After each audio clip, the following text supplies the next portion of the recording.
G'day everyone and welcome back to Wrongs to Riches podcast for the people, lifestyle podcast. I'm absolutely honoured to be joined today by a good mate of mine, Ethan Chigwidden. How are you, mate? Yeah, mate, I'm good, not too bad. How are you? I'm very well, mate. Thank you for asking.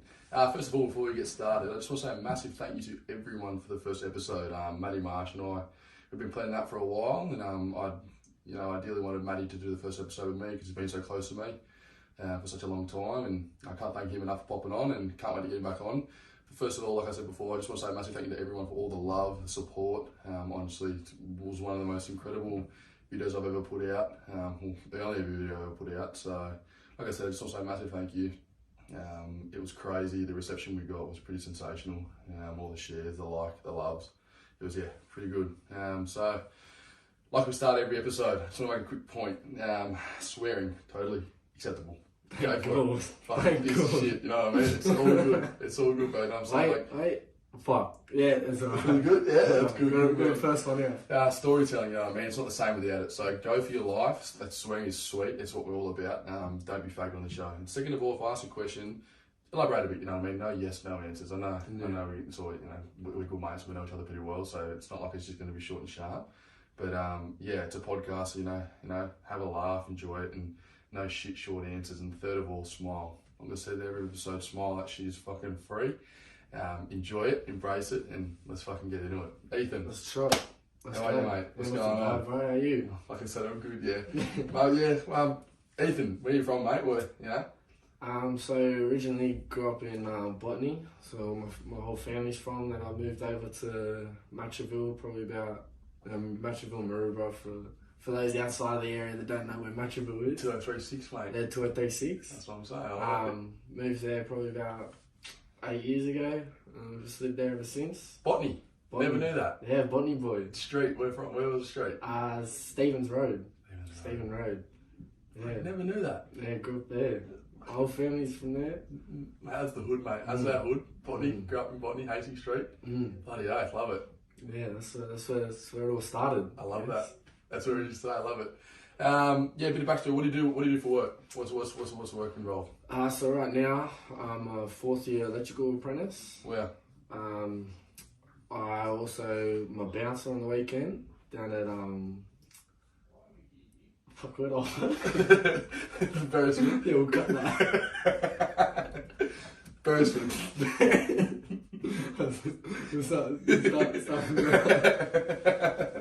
No, I don't mind that. That's raw. Look, I'm nervous, man. The first podcast, I feel like I'm on my first date. That's good. That's good content. He told me where I went. Fuck. Beresford. I'm a security guard at the Beresford. So if you come to the Beresford and you tell me you watch this video, I'll let you straight up. You can skip the line. I love it. So it was sparking by day, security guard by night, and you do a bit of boxing, which we'll get into. We'll touch on that a bit later. What's that like? What's doing security guard like at Beresford? Such a fun job, man. Yeah, it does get busy. It's like sometimes we get we usually try and upstairs we cut it at about 550 upstairs. Damn. Then we start slowing down the line, going up. Yeah, right. And then, such a fun job. Yeah, honestly. right. That's late night though. I guess it's like going out on a Friday, Saturday night. It's just like drinking. Yeah, it's alright. It keeps me from going out drinking myself. And it's not like I'm finishing at 4 o'clock like some of the other clubs. It's 1 o'clock. It's not too bad. That'd be ruthless. 1 o'clock, it's not bad. Okay, I didn't know that late. It's not that bad. Well, look, I don't make it past like 10, 11. I'm a cat, mate. I'm gonna vouch for that. Beresford and Sparky. It's the fourth year, you said, correct? Yeah. What's that? And then you're done, fully qualified. Yeah, I'm done. Yeah, so I should hopefully by next year be finished, and then see what I want to do from there. I'll come to you for a loan real quick soon, mate. The big bucks in the Sparky industry, mate. I'm only joking up. A bit of backstory to me and Chig. How did we meet? We met through mutual friends. One of the boys. We both trained at Dreamtime Academy. Shout out Kevin Heath. Thank you, Kevin. You made us the man. 100%, bro. Wow, we did too. We did. I forgot about that completely. Gee whiz. And then probably Kami. Kami, because all you boys, and we'll touch on the boy group later because that's something a lot of people wish they had. That's family right there. All you boys went to Marist, Sorry, hang on, majority. Yeah. And then it was Finney, Corey. They were the Marsland boys. Yeah, they were Marsland. Yeah, because they were a couple of years behind me. Mm. Majority of the boys were to Morris. Yeah, I hope I'm not forgetting anyone. Yeah, no, I'm not forgetting anyone. No, love you. All love you, sorry. But yeah, like, quite crazy how, yeah, you know, we'll touch on that. Quite crazy how you boys have come so far to where you are today, you know what I mean? Like, you come out of school and people kind of, you know, drift their own ways, but like your group, all the boys, you know, they're still doing their own thing, and a lot of the boys are starting to chip it away at their own dreams and stuff like that. Like, and that's good. Yeah, like yourself, you're doing your boxing, and Ray's doing his boxing. You're doing well. You're doing well. A lot of the boys, you know, out there doing their thing. Fongy, Finna, real estate agents, the boys are doing well. Corey's working at, you know, but everyone's doing their own thing. You know what I mean? Like, it's big love. Finna's going to be hopefully playing NRL soon. Yeah. He scored his first. That's what I'm saying, boys. One of these ones. I love that. We were going mad at the I lakes. bet you were, like. We were going hectic. Mate, I was out there, and I was a Roosters supporter, but I was up there cheering for the boy, mate. It was mad to see. Yeah.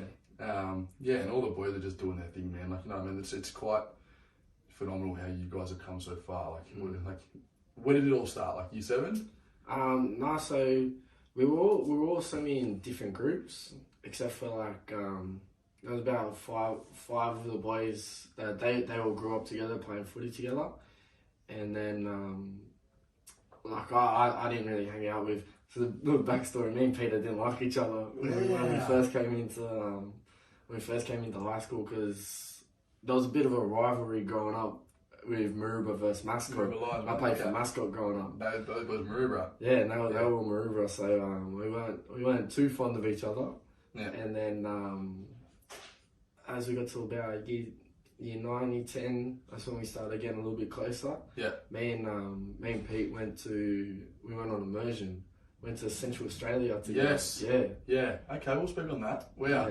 That's awesome. Actually, Matt Marsh came with us too. My boy. Yeah. There you go. And we went to Central Australia. We were there for like just under 2 weeks, I think. Awesome. And and since then, me and him started hanging out heaps.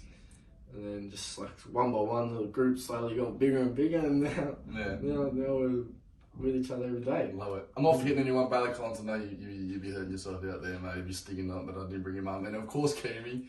But Keamy's. Yeah, that's our guy right there. Yeah.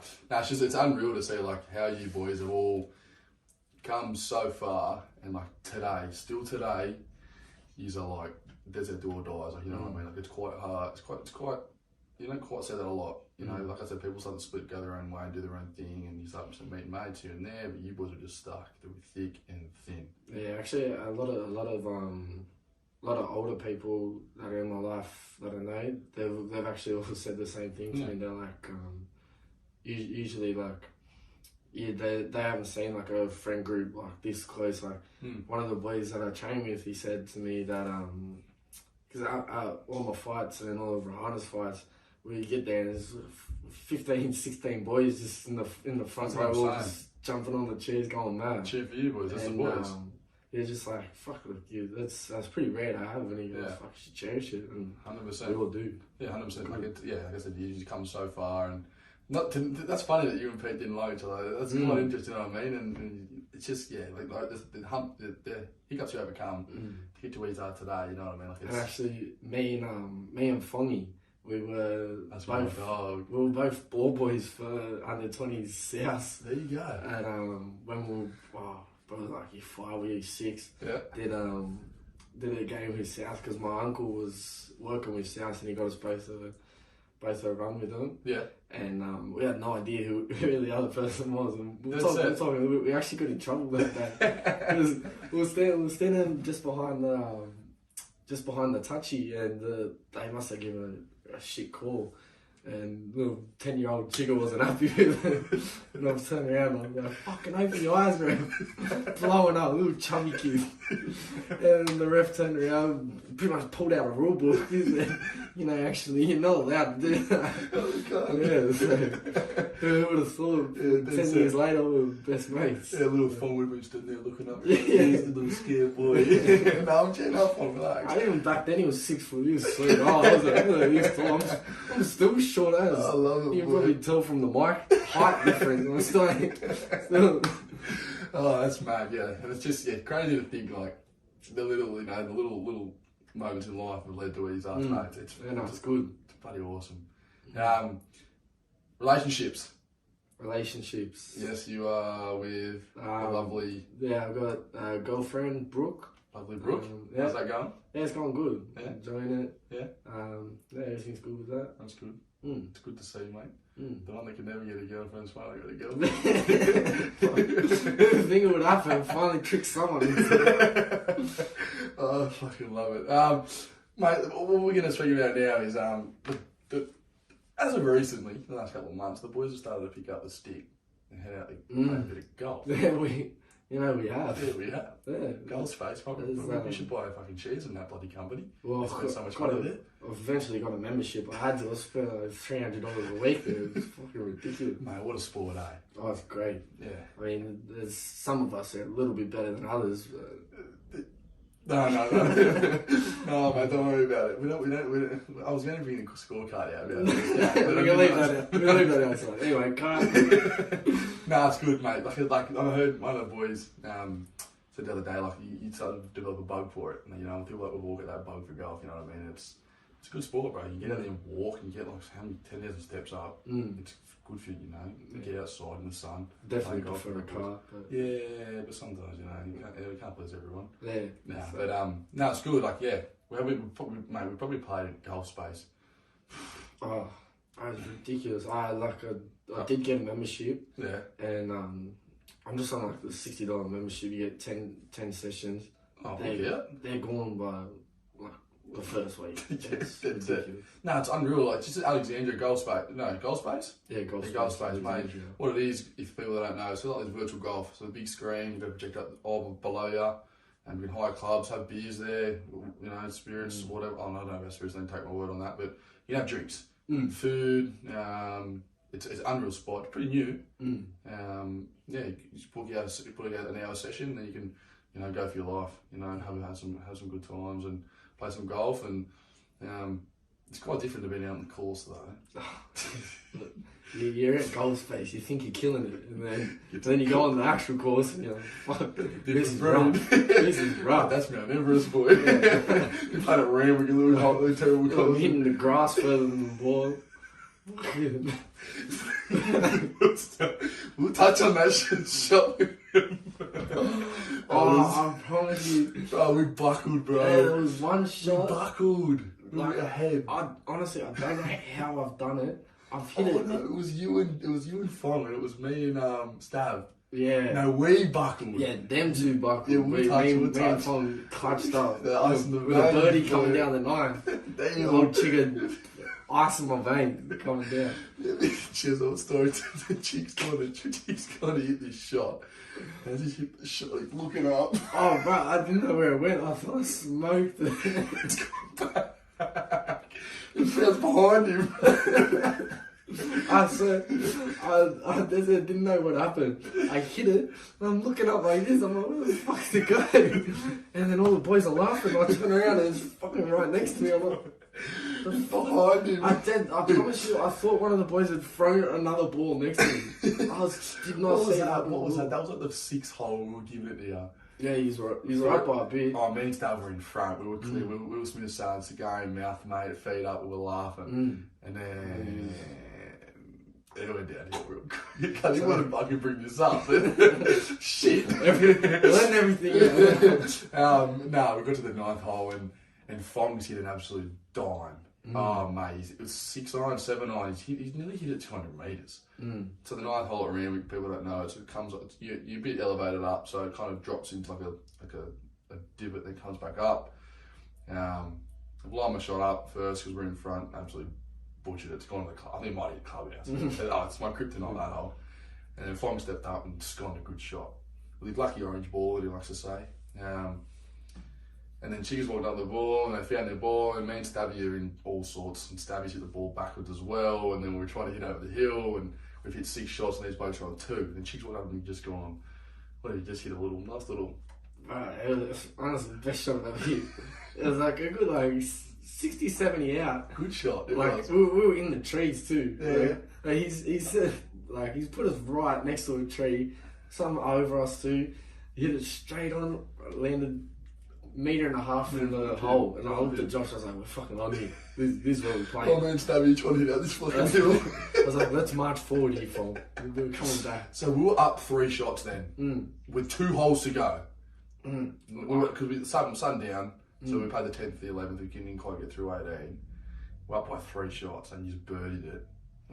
Hit it straight. So Fongy's one, then my shot to the 1.5 meters from the hole, and then lined up for the putt. Bang, sunk it. And I turned around. I nearly fainted. I was like, I can't believe we brought this back. Yeah, man, Stabby, fucking, don't even talk about it.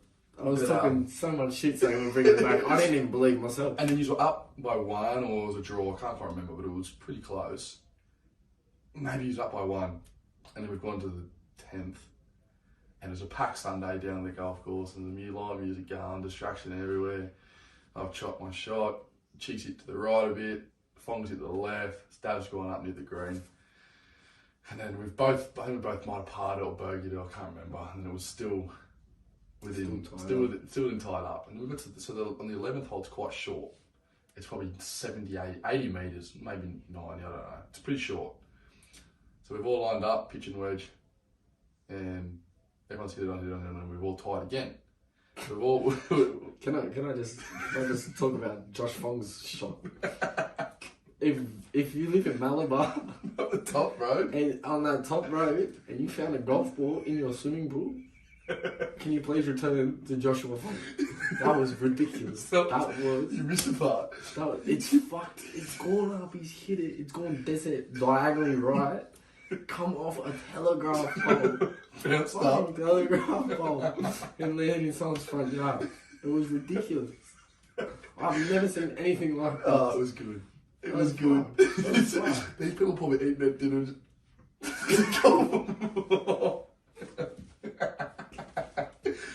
That's good content. And then Chiggy's lined up his shot and he saved the day again. And then we've all parted again or whatever. We tied. So then we've all agreed on we couldn't play the next hole because it was a bit too far, it was getting dark. So we did close to the pin. I don't know who was first. Was it Stab or was it you? I think it was me. And you went on the road. And you had 2 golf balls within that go. Nah, mine landed on the straight. It was a little bit better than Josh's. On the fucking backboard off the telegraph pole. Josh is throwing lobs for people. And then Josh has hit a good shot the next one. He's hit near the green, and then you guys ended up winning. So, it was so funny. Yeah, it was good times, mate. Golf. You know how to play golf. It's just try. It's like it's a very stressful sport at the start when you can't hit it properly. But like, it's once everyone starts to like get out of play, and we can actually get through a game without spending 3 hours looking for the ball on the first hole. Like that's actually really fun. First hole forever, mate. Everyone pushes it on first. That's we do. And then we get to the second hole around it with Tim. You and me drive it down the middle of the fairway. Well, you a bit more so than me. I'll be like a bit. I didn't mention that. But yeah, and then we went and played with the other day, which I'm really keen to talk about. I'm keen to talk about. Yeah. Because I hadn't played with. It was me, Ethan, Jordan Keane, Blakey Taff. And we hadn't. You'd played with Keane, but I hadn't played with either yet. So I was like, I'm a bit nervous. I need to try to step my game up a bit. So we've gone to the course, and me and Chica got a nice little home half feed on the way in. We knew it was a team. We already knew it. We didn't know officially, but we knew we were on the same team. It was always happening. It was happening. So we get to the thing, get to the course, and rang the boys, and they're already up there. They're already having a putt. Yeah, I was like, I called them and I was like, oh yeah, we're here now, where are you? And they're like, yeah, we're here. We're putting. I was like, oh fuck. You don't play that game. Shit. Let's get serious. So we walked out, the boys are up there and ready to go, ready to play some golf, and walked on the first hole, and Kimi and Blakey Taff have done both their shots, and I've hit a nice shot, and she's hit a nice shot. We're on today, boys. It's going to be good. It's going to be good. And then it just went downhill a bit, and Blakey and Kimi were hitting really good shots, and we were in stride. Like, we're in a bit of trouble. We're down by 4 at one At point. one point, yeah, and then they kind of butchered a hole, and we brought it back a little bit, and It was the hole coming back, just before we come back to the East Lake side from Botany. That's par 3. yes, That's what brought us back. they hit a 6 or something. Like that. It was a par 3. They've dead set got 12. It was a There shocker. was about 6 in the water, and I don't know how, but I've just hit this perfect shot. It's landed straight on the green. We finished it off. Yeah, And, polished it, parred it or something like that. They've dead set hit 12. Climb back. Yeah, we're back now. Front 9, we're not going to name our scores, but it was one shot in We it. definitely went to the school. They were one shot up, and then back 9, it was interesting because it started to rain a bit, and it was getting a bit, the conditions were getting a bit tough, and it was skidding along the green, and we started to play some good golf. We started to reel it back in a bit, and come down the last hole. And hang on, what are the boys playing? What do you play? You get a what? When You get a mulligan. a mulligan, which I never played before. I didn't know what it If was. anyone can comment on this, so there's been a bit of toss up between this. I think the rule is you can take a mulligan on any one of your shots. The boys every hole. No, not on every hole, but like say you tee off, you can hit a mulligan on your next shot after that. I was under the impression that was the rules, but the boys seem to think you can only take it on your hitting off the tee. Off the tee. So I went with their rules. I didn't want any That's fine. arguments after I win. It was a close game. It was really close, so we couldn't really put that pressure on. Let's cut in the last hole. Just what you give us. I think Jordan's went up first. Yeah, he did. Shaked Yeah, he did. Shaked it. Yeah, cool. So we're thinking, it's a terrible shot. Now we just need to get through Taff. Taff hits it, best shot of your Oh my life. god, it was Smokes a perler. Smokes Didn't it. even move, straight down the middle. Yeah. And Yeah. Darcy steps up next, and I'm like, yeah, this is my guy. He can drive. He's got me here. Right? He hits it, fucking just going flying. But then it's turned a little bit over. It's gone over the fucking to the farm. yeah, Over the fence. it's gone over to fucking Kingsford. Man, just turned hard right. And I'm like, oh fuck. And I was like, alright, don't worry, I can catch up. I gotta ask my friends. I got this. And then I've hit it, and just before I hit it, Taff even said to Jordan, he was like, I don't know, Chig's pretty clutch. I think he's gonna nail this. And my shot just goes right as well. And then as it's going right, I hear Jordan in the background going, Mr. Clutch, Mr. Clutch. Mulligan. Yeah, well, I'm thinking mulligan, we need another shot. But then out of nowhere, it starts coming back. It was dead set, like, God's heard him saying, Mr. Clutch. He's gone there, blown it back to me. And it's, as later, just near the green. Near the green, it was a good shot. It was a good shot. And I turned around and Jordan, I just looked at him and was like, Yeah, boy. Mr. Clutch. You know, boy. And then, but Darcy's used his mulligan. Yeah, he's mulligan. So he's, Pulled out your lucky orange. yeah, he Lucky pulled out his orange. lucky orange boy and he's a great shot. So he ended up taking Darcy's shot. Yeah, it was a good shot. Yeah. And, Hang on, on the 18th at 8, it's a pretty open hole, but it's pretty long. yeah, It's probably over 280, 300 metres. It's a good drive. Nah, I wouldn't say maybe 250 metres. So to get it near the green, it's a pretty good effort. I don't think he must have gotten it on the green. Yeah, but me and Taffy was probably a bit ahead of me, but we were probably about 40 metres from the pin. It wasn't a bad drive. Yeah, so we walked up there. Yeah, we walked up there and we both hit it on. I think they got theirs in 4, and we've got a shot to get it in 3. 2 meters, 2 meters from the pin. It was a tough part.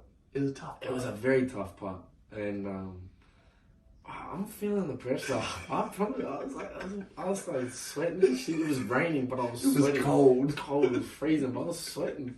Darcy hits it. He goes just to the left, but then he hits it again. So we've got to tie automatically. Yeah. Right, so we can either win or we can tie. I go to line up.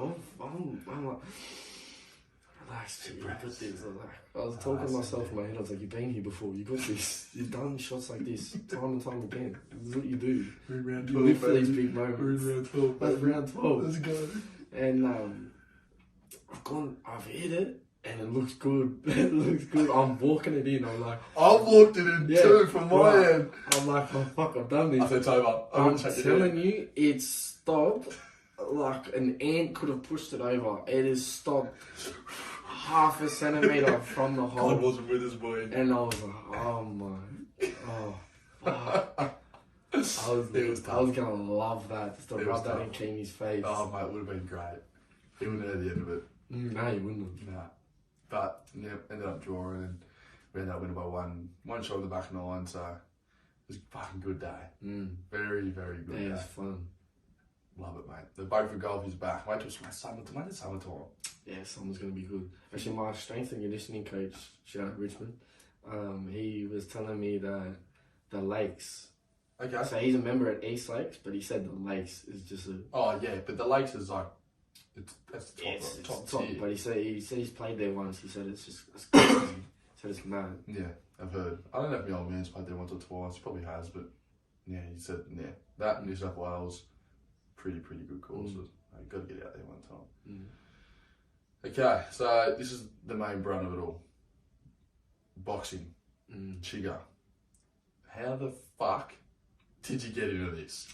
Why the fuck did you get into this? It's a funny story actually. I did a little bit of boxing when I was real young.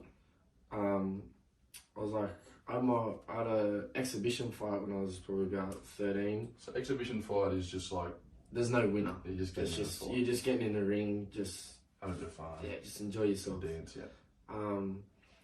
So I did that, but I was playing footy, and I enjoyed playing footy. So and it was too hard to do both because I'd have to be light for boxing, but I'd have to put on a bit of weight for footy. For all the people that know footy, you can't be. You can be, but he tackling Finay. Yeah, 6 foot. Finay's up to be 100 and something kilos. Yeah, I'm gonna play in real soon. Yeah, I know what you want me to do against him.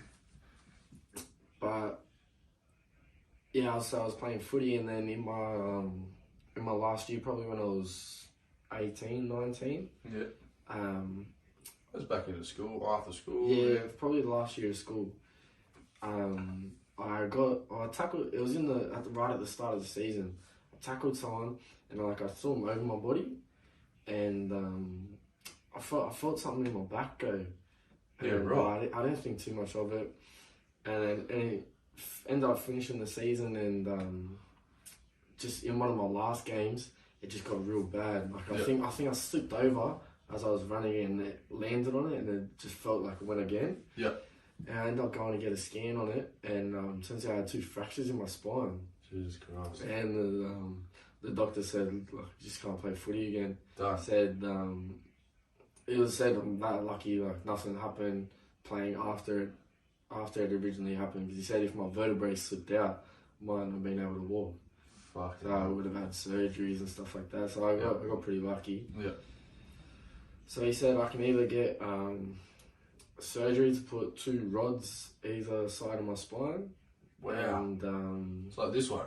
Yeah, but he said that'll keep everything. So it was my L3. Yeah. So he said where it is, it's too unstable. It's never gonna heal by itself. So I've still got the fractures now. Fucking hell, man. So he said I can get the rods, but that'll take all the pain away from my L3. But the pain will go up to my neck and my legs because that's so stable now and everything else is unstable now. Yeah, right. So he said I can do that, or I can just start a little bit of boxing, just try and strengthen all my core muscles, everything around it like that. And I was like, I don't really want to get surgery, so I was like, I'll give boxing a go. Yeah.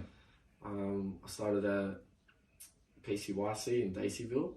Started there with one of my mates, Richie, and then someone that's like a close family friend. He's a professional boxer. Yeah. Mickey Pengu. Okay. And he trains at Bondi Boxing Club and so I was like, I knew this was a good gym, and like eventually I started like really enjoying boxing. I was like, I'll go right at this. So I was for like, sure. so I decided to move to Bondi Boxing, and that's when I met all the boys and just The great man. Tony DeVecchio, my coach. Started there. Just started off just doing like the classes there, just getting to know everyone, and then eventually started sparring there. And then Tony started talking to me like, "Oh, you want to start doing a bit of training with me?" Yeah. And I was like, "Yeah, sweet." And just got into it from there. And Fucking hell. I've never stopped since. I'm enjoying it. Addiction, mate. Good addiction. Back to Tony. Tony, a great man. Touch on Tony quickly. I've known Tony for a long time. I went to school with his son, Jonathan, primary school, St. Aidan's, at Maroubra. A great man. Jono and Tony. And Tony actually coached me for soccer at Coogee United 2 or 3 years. 3 years. Back to back, we won grand finals. So that's a little backstory between me and Tony. Me and Tony had a good relationship. We used to fucking have a bit of banter and this and that. It's just quite funny now that, you know, he's moved into... I don't know if he was doing the boxing then. This was time ago. He might have had something to do with it. He might have, I think he's been doing it for a very long time. But now is it his franchise? Don't know. Oh, that's his gym. Yeah, it's his gym. At Alexandria. So he's at Alexandria. It's Bondi Boxing at Alexandria is where Chigwidden the boys train. Yeah, sensational gym. Oh, yeah, it's a very good gym. Top of the class. I guess it's unreal. Yeah, I love it. It's a real family environment. Yes, like everyone's real close with each other. Yep. Like just talking about golf as well. Me, my strength and conditioning coach, and 2 of the boys went down to play a game of golf the other day. Right, golf, blood. Yeah, it's just golf brings everyone together. That's what it sort of does. Yeah. So that gym, the gym is sensational. Tony's done an unreal job there. I've done a few sessions with you and, bumped into Tony for the first time in forever. And we just looked at each other and just said, fuck off on the other side of the gym. It was so fun. We just stared at each other. So what the fuck are you doing? I said, mate, this fella right here. Really nice. What the fuck's he for you? No, but mate, and just from doing maybe like 3 or 4 sessions, I've had a short story. I hurt myself playing sport. I was telling my hammy, but haven't been able to train with you for a while. But I'm itching to go back. I've only done 3 or 4 sessions, like I said, but it's such an addiction, man. Good cardio, good fitness. You know, it's a life skill you've got. If you learn it, if you understand it, you know, don't walk around fucking you can just fucking fight because you've done 4 or 5 sessions. You know what I mean? It's good for fit. It's good for the mind, mate. It helped me in, you know, get out of the house, get out of that comfort zone. And I remember the first session I walked in, I was shitting myself. It's like all these basic, like this dorky bottom neck fucking right dude walking. That's what like a few people that I've trained, they've all even if they don't say it, like sometimes I can see it on their face. They're worried that everyone's looking at them. Bro, it's like an anxiety thing. I was, but man. Like, and the ones that have said it to me, like I said to them, like, everyone starts off the same. Everyone starts off in this position, like 100%. First time everyone throws a punch, everyone's front. Just relax. Like everyone here is nice. No one's got that. No one's gonna judge. That's what I said. That's what I was like when I walked in. I was like, I'm not a boxer. Like it's just not what I do. But like, you know, I got in there and I was enjoying it. I was fucking loving it. I was getting flogged. I was dying. I was skipping. And I was doing like 1 minute, I was done. And we were doing like 3 minutes on, and like whatever, 2 minutes on, a minute off. I was dying. And then he goes, man, that's on the warm up. I said, bro, what? I said, the warm up? What was doing this? The warm up. I was dying, bro. I'm going to get a feed now. I was dying, like. And then you did some like, it was sensational. Did some little fucking foot movement, you know.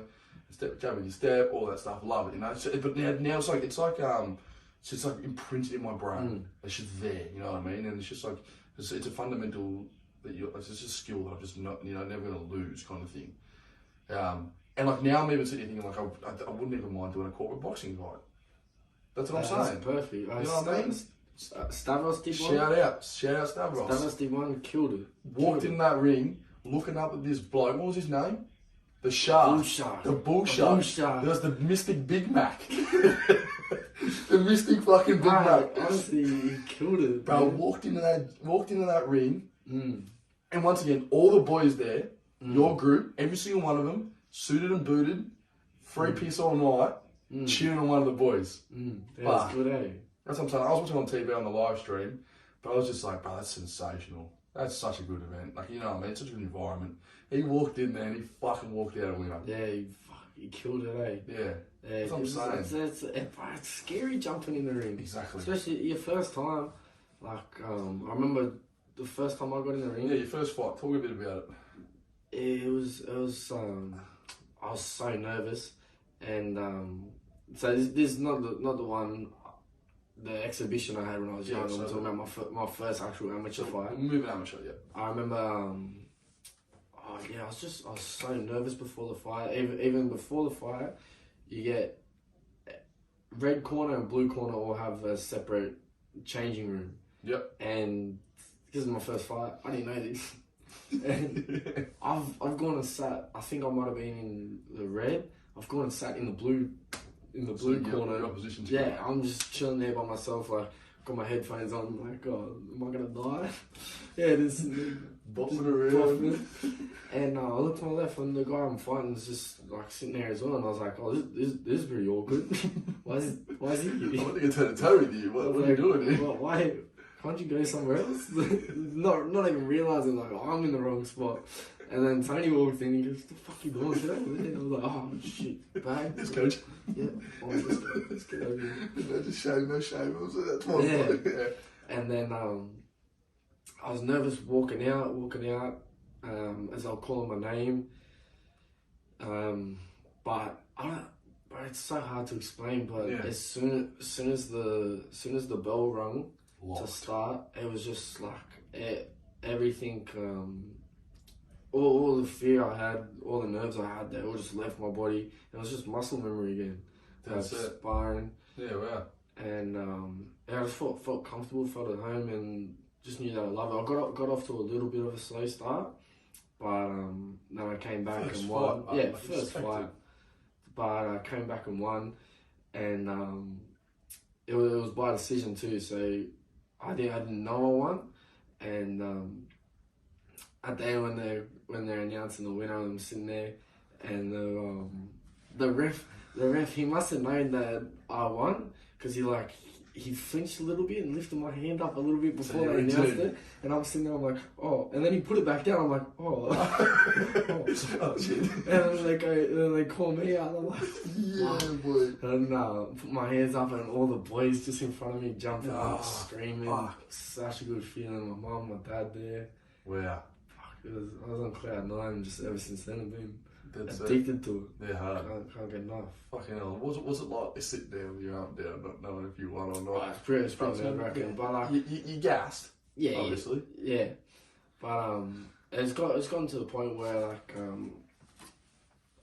I was actually watching George Kambasis's podcast episode on Joe Rogan's podcast, and he was talking about him and the amateurs, and he just said that nobody knows your amateur record. Yeah, exactly. It doesn't mean that much. It's not the be all end all of boxing. Yeah. And obviously in some countries they're big on amateur. Yeah. But here my main goal is to turn pro. It's just reps, I guess. Yeah, exactly. It's just more experience, and so at the start I kept on winning. I was happy I was winning, but I was trying to keep that zero. I didn't want to lose. Yeah. And then eventually I had my first loss. Unfortunately, I broke my ankle in the first round. Wow. And ended up losing a split decision.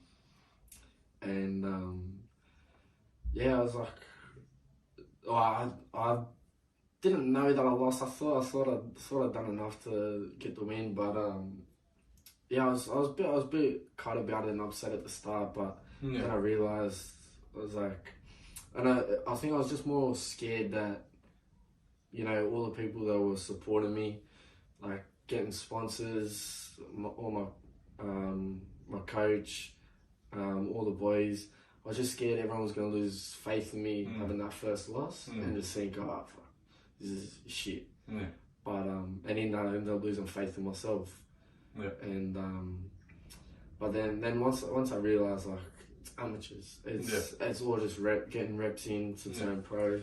What was it like how did you deal with that loss? Like, obviously, that first loss, no one's perfect, bro. If perfect was easy, everyone would do it. You know what I mean? Like, there's no one in this world is perfect. If you think you're perfect, think again, because it's just inevitable. You know what I mean? You always got to strive to be better than you were yesterday. You always got to strive to be better than you were fucking 5 minutes ago. You know what I mean? It's just the way the world works, the way the world should work. But sometimes it doesn't. Whatever. How'd you've obviously gone home and you're just like, fuck, like, where do I go now? Like, how'd you deal with it? Yeah, I was pretty caught up because I've got a very competitive nature. I want to win everything. I even playing 2K with the boys. I fucking get pissed off. I'm screaming at them. What the fuck you doing? Passing the ball.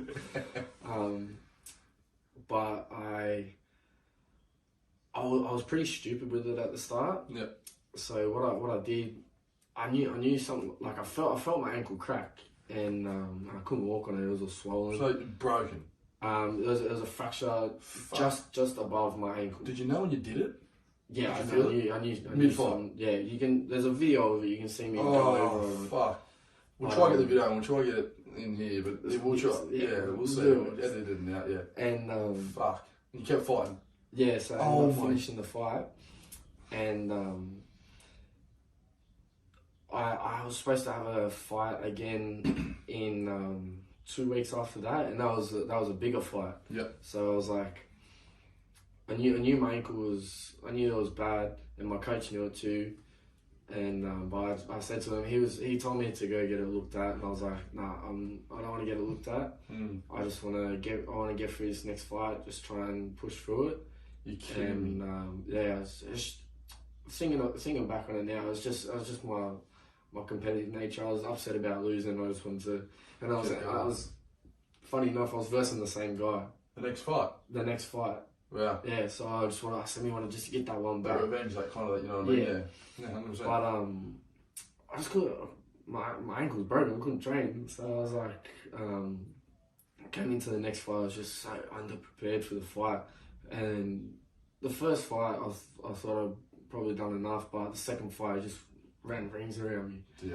And then that's when I knew. I was like, alright, I'm gonna have a bit of a break, let it heal, and just get back to 100%. So I took about a month or two off from my ankle, just let that heal, and then probably could have taken a little bit less off. I think I was just taking a little bit extra time off just to get my head straight again as well. Yeah, and that's fine. I think that's absolutely fine. Yeah, exactly. And then slowly got back in the gym, and then I was like, alright, now don't have that 0 losses anymore. Yeah. Don't have to worry about that. Just get in, fight, just get more experience, more fights under my belt. Yeah. And now I'm loving it. Fucking hell. Now I've honestly, win or lose, I'm not too worried. Yeah. As long as I'm happy with myself with how I fought, then that's all that matters. Turning pro. What are we looking at? So there's been a Lewis, you fight, your exhibition, you an amateur. You fight amateur to turn pro. Yeah. Correct? Just for the people that don't quite know the boxing game. Well, as you've seen from a few of like the celebrity boxing matches, you can turn pro without having any amateur fights. Yeah, but it's quite hard to. Yeah, it's like, but that's for like special consideration. Yeah, okay.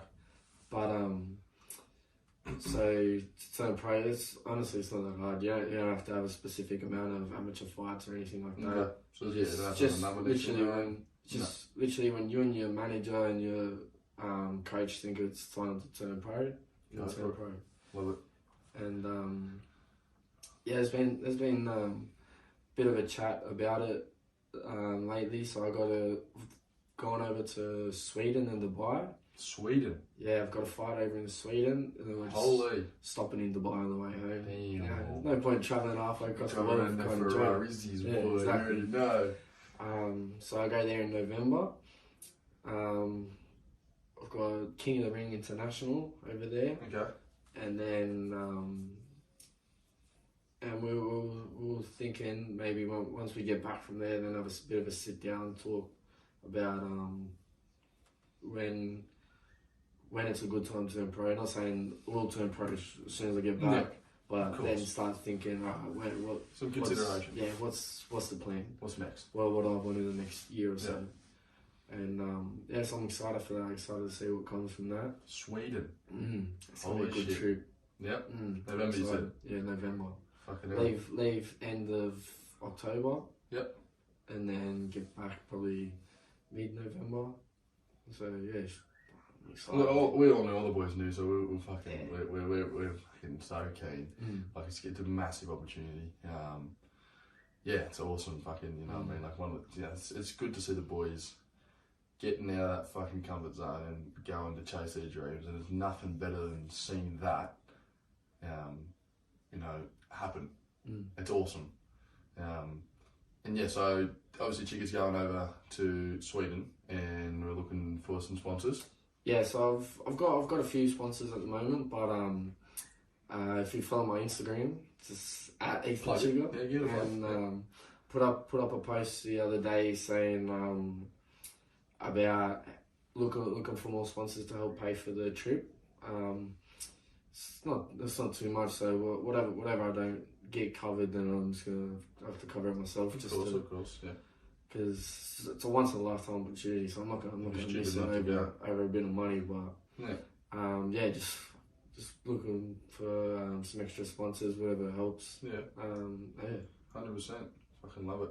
And Tony's going with you? Yeah, Tony's going with me. So it's me, one of the other boys from the gym, Mats. Yep. And Liam. I used to work with Mats at Virgin. Oh, did you? Matter of fact, yeah, good man. Yeah, he's a good man. Yeah, he does. He works at the airport. Yeah, he's a good man. Yeah, he's mad. Good fighter? Yeah, he's good. Yeah? Good, very good fighter. I know. So it's us three and Lynn, pro boxer at my gym as well. Lady, yeah? Yeah. Yeah, she's good. So Lynn and Mats are both Swedish too. There you go. Yeah, so I think we're going to Lynn's hometown first. Beautiful. Yeah. There's a gym over there that we're going to train out for a bit. Shut up. And that's sick. Good. I'm excited. Well, I can't believe the boys are doing their thing. Yeah, so Sweden, Dubai, boxing, Sparky, security guard. Fucking hell. And a girlfriend. Yeah, it's a bit of a hectic play. And the boys too. They're a full-time job dealing with them. How the fuck? How do you work with it? How do you do it? I've got a pretty busy schedule. So like usually with electrical, I work all night shift. So because we work at all the Westfields, so we can't work during the day. Right. So we can't work during the day when there's people there. So we do all night shift with that. So then I just pretty much everyone else. Brooke, all the boys are at work, so like the whole day I'm at the gym. Yeah. Coaching people, training. Give us a bit of shout out here, mate. If you want. If anyone wants some one-on-one sessions, dietary plans, anything, you name it, I've got it for you. A whole lot. As a matter of fact, she's got me on a diet plan, and we're you watch. Let him be my muse. We'll see. Yeah. We know we've got a little. What was it? 6 weeks. 12. I can't remember. Something like that. 6 or 8 weeks. Diet plan and sticking to it. So we've been in for about 3 weeks now. So we're gonna fucking. Yeah. And it's good because we're close. We're with each other all the time, so I make sure he's on it. Yeah, all the boys are doing it as well. Like, that's the thing. Like the appreciation that we show, we don't quite show it, but you know we will show it. Like you've gone out of your way for free. You know what I mean, for us, which is because it's such a good, nice thing to do, to give us meal plans, training prep, because we want to better ourselves to be the best people we can be. And like you're the one doing that for us. Yeah, we got to put the work in, but you're the one starting it. You're the one that's getting us over that first step. You know what I mean? Like someone's gonna be there for you sometimes when you get over that fucking first wall, but sometimes not. You know what I mean? You got to take that fucking first step and doing it. That's the hardest thing. Yeah. Is one, if you can't do it yourself, if you can't, if you don't know like how to make a diet plan, what training to do, that type of stuff. The hardest steps like reaching out, finding someone that does that. Exactly right. And then, I notice this every time that I'm dieting for a fight or something. the first week. First week's a killer. First week, like yeah. Fuck, I know. I remember last time I was dieting, I was first like on my third or fourth day, I was dead set sitting on the ground in my pantry just looking at the shit. I would smack this right. I had my first meal, right? I was G. I was like, fuck, this is grouse. This is so good, so nice. Second day, lad, it started to get worse. Then it got worse. It got worse. And then you kind of just put up that toleration. You're like, fuck, you know what? After the first week, it's sweet, and then I'll update the diets every 2 weeks, so that you're not just smashing the same food. Yeah. The whole diet. Yeah. You know, change it up a little bit. Bro, you said it to me the first time we did it. Turkey mince. Turkey mince. That's the shit right there. Okay. That's the shit. Mm. Oh yeah. I don't want to reveal all my secrets there, bro. I'm just saying turkey mince. That's a free one. That's a free one. Boy, that's different. That's good. That's different. So yeah, if you ever need any kind of diet tips, dietary, anything, requirement plans, training plans. S&C with Tuesday, Thursday. Yeah, so it's down at the gym, Bondi Boxing Club, Alexandria. Yeah. Next to Waterloo Macca's. Yeah. Just think, you know, don't need to go to Macca's. You come to the gym instead. Work hard. So 5:15 Monday and Wednesday, I take the strength and conditioning class there. So if anyone ever wants to come down and do that, just let me know. Boys put us through our paces. Well, I can't say that I've been on yet because my fucking hamstring's not great, but I will be there. Yeah, you will. But the boys, I'll make sure it's there. Yeah, just as long as we can get Papa there, the great man. Papa's there. There. Papa rips in. He comes in. Good man. As long as he's there ripping in, Stabby's next, for fuck's sake. Is he there? Yeah, Stab comes in. Good man. And then get the boys on that train, get them on the trend. Yeah, so it's unreal, you know what I mean? Like it's the hardest part is getting into it, but when you fucking finish it, you feel so good. Feel mad after you finish. Oh my god. Because as I was saying before, when I first got to Bondi Boxing, I was just doing the classes. Obviously, I wasn't coaching it when I first got there. Yeah. So I was one of the ones doing the class. I just remember when I was in it, I was dying in it, like, especially on the assault bike. Smoke me. And then as soon as you finish, bro, just big relief comes over your body. You just lay down, you're sweating dicks. But Joshy Fong's doing he's doing it with Stabby as well, like a 12-week kind of thing. Took him to the cricket ground gym the other day, 2 days ago, at the Island Stadium, the new gym. My boy went straight to the step master. I said, salute you, sir, I'm proud. Well done. Half an hour on that thing, bro. I'm sitting there going, wow, well done. Come down to the shoulder workout after. I've never actually used the death. Really? Oh, death. Wow. Death. That shit's tough. Give it a go. Mate, tough. Yeah. I have to. Start walking your G, and it just gets harder and harder and harder and harder and harder. But yeah, back to it. S&C, Tuesday, Thursday. Monday, Wednesday. 5:15. Come on down. You know, everyone's welcome. Yep, 100%. And Chig will put you through his paces. I got you. You'll probably die that night, but you had the best sleep of your life. Yeah, fuck, that's it. Fucking hell, mate. Sweden. Unreal. We're going to be getting you back on here after that. We'll be talking about that because definitely. That'll be good. I'll know a lot of everything about on the day, but for the people that are listening, stories for you guys. Yeah, he's going to hear it either way. Yeah, people listening, we'll get it straight on here. All right, mate. That was good. So the big question I always want to ask my guests is: we're starting to get to the end of the episode now. Where do you see yourself in 5 years' time? Where do you want to be? What do you want to be doing? Where do I want to be in 5 years' time? It's a tough one. It is tough, but honestly, I think just in 5 years, I just want to be still boxing. What's that? 20, professional. 20 what? 27 in 5 years? Or 22? 26. 26? 26 in 5 years. So definitely professional by then. I want to just try and cover everything that I can do in Australia. Yep. And then eventually start venturing overseas. Fighting overseas a bit more. That's the big game over there. Yeah, that's the big one. See what noise I can cause over there. Fucking right. So big noise. That's the goal. Yeah. And yeah, Have a house. own a house. Start. So the video, yes, did cut a bit short towards the end there. We've had a few dramas with the storage, good old storage on the end of the phone. So Ethan and I just wanted to say a massive thank you to everyone for tuning in and getting this far into the video. Honestly, it was an awesome chat with good old Ethan, and he's a really good mate of mine, and got a lot of love for him and all the boys. So thank you very much for getting this far into the video. Tune in, let us know what your feedback is, send some comments, send some messages, because honestly we love it. We will be getting Ethan back on towards the end of the year to hear about how he went in Sweden.